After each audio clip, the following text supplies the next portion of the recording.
y'all, rolled here. You know, I've been thinking. I haven't chased anyone in a while. Get back here. Phew. Didn't catch them, but they did drop this. Huh. Thought it would be money. So, The Binding of Isaac, considered one of the best roguelikes of all time. Originally released in 2011 by game developers and designers Edmund McMillan and Florian Himsel, for a week-long game jam using the Flash engine. Yep, Adobe Flash, you know. It started to gain popularity after Let's Players got their hands on it, and an expansion, Wrath of the Lamb, was released in the year 2012. The same year that they started working with Nintendo to bring the game to the 3DS. Yes, the 3DS. Yeah, this could run out then, right?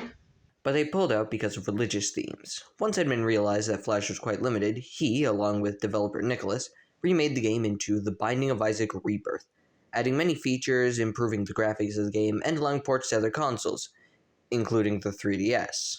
So whatever happened to those religious controversies, Nintendo? Once, maybe. People forget. But twice? You know, I forgave you when you released the Wii U, but this is too far.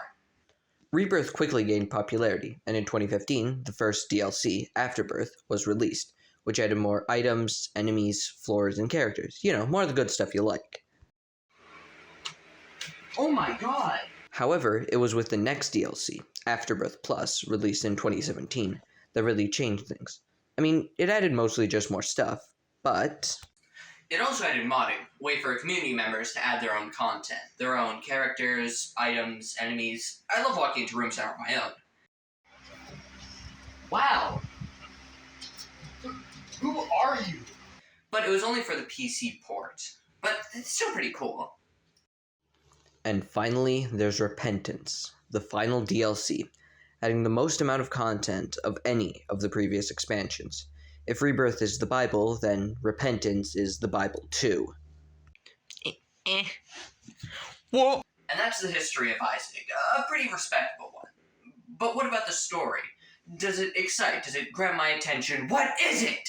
The game starts up with a retelling of the story in picture form, with Isaac and his mother living in a small house on a hill.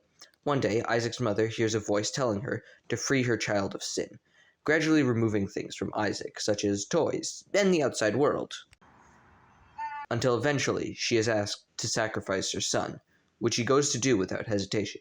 Because it's God, what would you do? I'm sorry, I mean, Phil asked me to, and you know how Phil gets when you don't. Isaac hears all this, and, not wanting to die, jumps down a random trapdoor in his room. And that's how the game starts.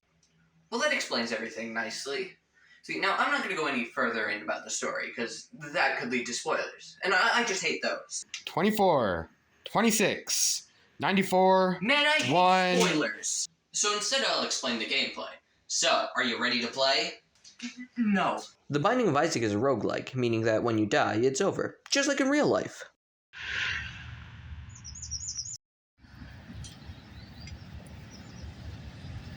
So what happened to him? Discontinued. No, I mean Isaac. Stuff just fell on a spiky rock. It is a twin-stick shooter, which means one set of controls, or joystick, controls movement, while the other stick controls where you shoot. But what do I shoot with? Your tears. Huh? You can also pick up items that help, or hinder in some cases, sometimes giving new tier effects or stat increases, or making you so overpowered that you crash the game. There are also trinkets which provide small benefits, but you can only hold one at a time. Oh boy, how could I choose? But mostly you need skill to win.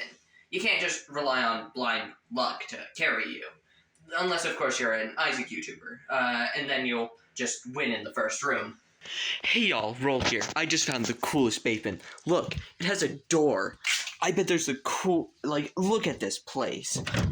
There's a room behind the door. Look, it even has the coolest stuff.